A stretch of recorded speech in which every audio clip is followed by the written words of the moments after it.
ആശാവർക്കർമാരുടെ സമരം തുടരുകയാണ്. അപ്പോൾ സെക്രട്ടേറിയറ്റിന് മുന്നിൽ സമരം ചെയ്യുന്ന ആശാ വർക്കേഴ്സിന്റെ പ്രശ്നങ്ങൾ പരിശോധിക്കുമെന്ന് കേന്ദ്ര ആരോഗ്യമന്ത്രി JP നദ്ദ.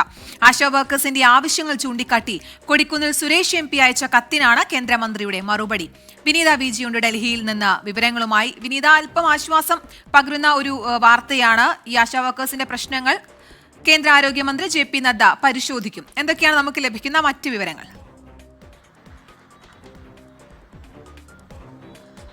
കീർത്തന, ഈ സൂചിപ്പിച്ചതുപോലെ ആശ്വാസം തരുന്നൊരു വാർത്ത തന്നെയാണ്. ഒപ്പം നമുക്ക് പ്രതീക്ഷയും ആ വാർത്ത നൽകുന്നുണ്ട് എന്നത് തന്നെയാണ്. ഈ ആശാ വർക്കർമാരുടെ അവരുടെ ബുദ്ധിമുട്ടുകൾ ഉൾപ്പെടെയുള്ള കാര്യങ്ങൾ പരിശോധിക്കുന്നുവെന്നാണ് കേന്ദ്ര ആരോഗ്യമന്ത്രി ഇപ്പോൾ വ്യക്തമാക്കിയിരിക്കുന്നത്. അതിൽ JP നദ്ദ കൊടിക്കുന്നിൽ സുരേഷിന് നൽകിയിരിക്കുന്ന മറുപടി കത്തിലാണ് ഇക്കാര്യങ്ങൾ സൂചിപ്പിച്ചിരിക്കുന്നത്. ഫെബ്രുവരി 27-ാം തീയതിയാണ് ആശാ വർക്കർമാരുടെ പ്രശ്നങ്ങളും ഒപ്പം തന്നെ അവരുടെ പ്രതിഷേധവും സമരവും ഒക്കെ സൂചിപ്പിച്ചുകൊണ്ട് കൊടിക്കുന്നിൽ സുരേഷ് MP ആരോഗ്യമന്ത്രിക്ക് ഒരു കത്ത് അയച്ചിട്ടുണ്ടായിരുന്നത്.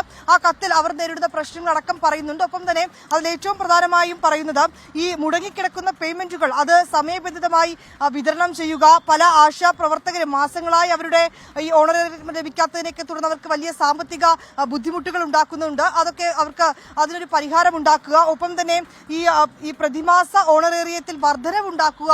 അതിലൊരു ഇടപെടൽ നടത്തണം. അവർ പ്രതിഷേധത്തിലാണ്. ഇവരുടെ കുടുംബങ്ങൾ വലിയ പ്രതിസന്ധി നേരിടുന്നുണ്ട്. സാമ്പത്തിക ബുദ്ധിമുട്ടാണ്. ഒപ്പം തന്നെ ഈ ഒരു സർക്കാർ ജോലിയിൽ നൽകുന്ന ഒരു അംഗീകാരം എന്ന തരത്തിൽ അത്തരത്തിലേക്കുള്ള ഒരു മെച്ചപ്പെട്ട ഒരു അംഗീകാരം അവർക്ക്, സർക്കാർ ജീവനക്കാരെന്ന അംഗീകാരം അവർക്ക് നൽകുക എന്നുൾപ്പെടെയുള്ള കാര്യങ്ങൾ ചൂണ്ടിക്കാട്ടിക്കൊണ്ടാണ് ഈ കത്ത് നൽകിയിരുന്നത്. ഈ കത്തിനാണ് ഇപ്പോൾ മറുപടി ലഭിച്ചിരിക്കുന്നത്. ഈ മറുപടി കത്തിലാണ് JP നദ്ദ വ്യക്തമാക്കിയിരിക്കുന്നത് ഈ സംഭവങ്ങൾ, അതായത് ഈ കാര്യങ്ങളൊക്കെ തന്നെ ഇവരുടെ പ്രതിഷേധം അവരുടെ ആവശ്യങ്ങൾ ഉൾപ്പെടെ പരിശോധിച്ചു വരികയാണെന്നാണ് ആ കത്തിൽ നൽകിയിരിക്കുന്ന മറുപടി. എന്താണെങ്കിലും കീർത്തന സൂചിപ്പിച്ചതുപോലെ വലിയ ആശ്വാസവും പ്രതീക്ഷയും നൽകുന്നത് തന്നെയാണ് ആ മറുപടി. ശരി വിനീത, ഒരു കാര്യം തുടക്കത്തിൽ പറയാൻ വിട്ടുപോയി. Happy women's day. ഞങ്ങളുടെ അതെ സ്ട്രോങ് ആയിട്ടുള്ള 24ന്റെ സ്ട്രോങ് ലേഡിയാണ്. കുറെ കമന്റ് വരാറുണ്ട്. അപ്പൊ ഇന്നത്തെ ദിവസം ആരാണ് വിമൻസ് ഡേക്ക് ആദ്യം വിഷ് തന്നത് വിനീത? ബൽറാം നെടുങ്ങാടിയാണോ? തീർച്ചയായും എല്ലാരും വിഷ് ചെയ്യുന്നുണ്ട്. ഇപ്പോ നമ്മളും വിഷ് ചെയ്തു. എല്ലാവർക്കും ആശംസകൾ. Thank you. Okay, thank you. അപ്പൊ കൂടുതൽ കരുത്തോടെ കൂടുതൽ ഊർജ്ജത്തോടെ മുന്നോട്ട് പോവുക.